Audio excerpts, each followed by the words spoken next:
20 seconds.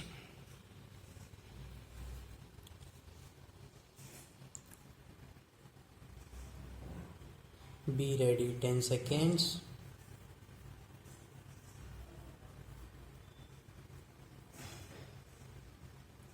Start. Mr. Deputy Chairman, Sir, I extend to the resolution my wholehearted support, though I wish he had extended its scope by incorporating within it two more services. But then I cannot deal with that subject now. You have assured me that the matter will be taken up on a subsequent occasion. I do not know when that subsequent occasion is likely to occur. Sir, I am grateful to the Home Minister for some kind words he has said about me in regard to my interest in this subject. No doubt for long I have been urging the necessity of creating more All India services.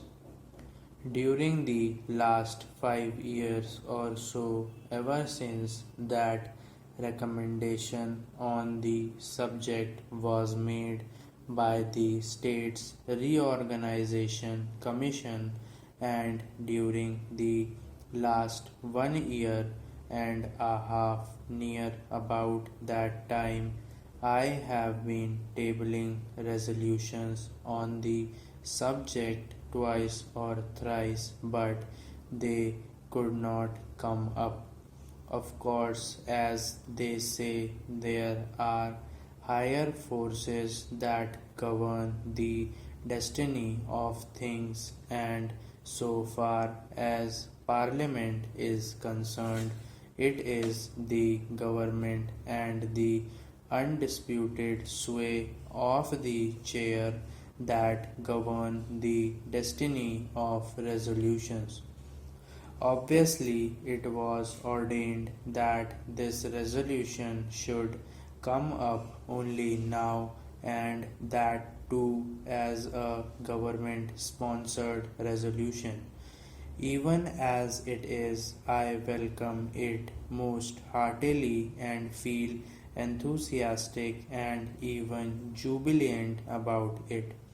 Sir, I sincerely congratulate the Honorable the Home Minister for the tact, the firmness, the strength, and the determination which he has shown in overcoming all the delicacies and difficulties which I am sure were there in his way.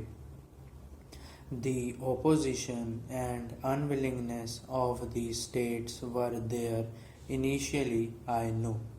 And I also know, sir, that about a year ago, when I tabled a question on this subject, the then Home Minister told us that the government would be only too glad to have more All India services, but then the handicap in their way was that the states were not agreeable to it.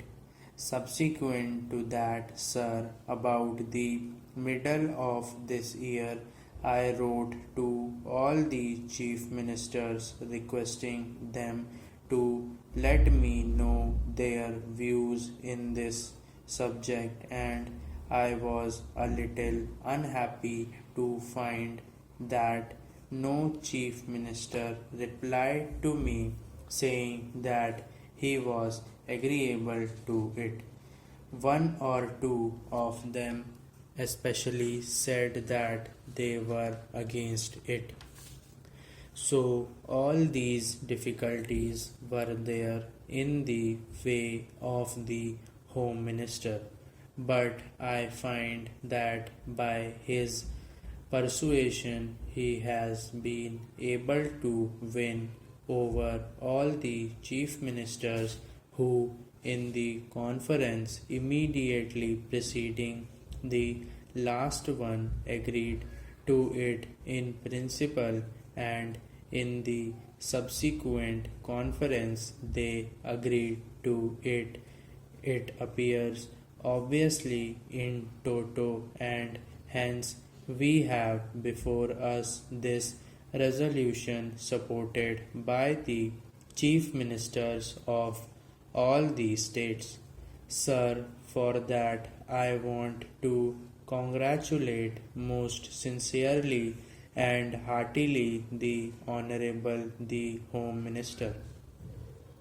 Now, sir, so far as the merits of this resolution is concerned, I do not think it is necessary for me to elaborate on them, because during the last 4 years or so, ever since the publication of the report of the States Reorganization Commission, many eminent men all over the country, eminent administrators and persons who had experience of administration, including the retired Comptroller and Auditor General, were of the opinion that more All India services should be created. Our Honorable the Prime Minister, as also our Vice President, have on more than one occasion expressed themselves definitely in favor of having more All India services. Last year, sir, about the month of October, when addressing the Indian Police Service officers when they were going out after having had their training for a year, he expressly said that if national integration was to be maintained, it was necessary to have more All India services. That being so, I think there is not much need for us to emphasize the necessity and the utility for having more All India services. Sir, in the interest of the efficiency and also in the interest of integrity, it is absolutely necessary that we should have these three All India services as also some others. The major problem these days before us is that successful implementation of the development programs has to be carried through. It is not enough that we should have big schemes. It is not enough that we should allocate large sums for the implementation of those schemes, but it is necessary that we should have competent personnel to effectively implement our schemes, so that in a short time we may be able to carry forward our country to economic prosperity all round. In the past, during the pre-independence period, we had quite a number of All India services, but then we had framed our constitution, we dispensed with the others, retaining only two. It appears to me that necessity has now arisen for reorganization of the All India services and to have more All India services.